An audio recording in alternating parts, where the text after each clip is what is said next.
one of the things which is a real challenge of climate change is that it, as a narrative, it does not have an enemy with the intention to cause harm. None of us seek to cause harm through the things which cause climate change. We're just living our lives, or we're driving the kids to school, or we're having a holiday, or we're visiting our sick sister or something. There's no intention. In fact, there's often an intention to do good.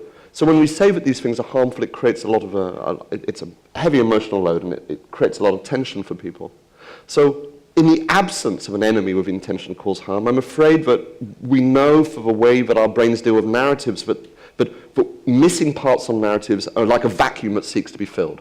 And therefore, indeed, what happens is that people slot an enemy into that narrative.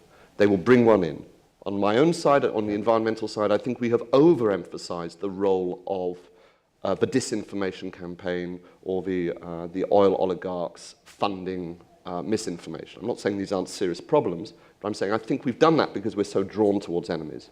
I think we've been quite fast to demonize oil companies which are doing some seriously negligent things. But that is also a way of playing down our own culpability in this through the way that we live. And of course, people on the right respond to all of that by slotting people like me into the narrative, making us into the enemy.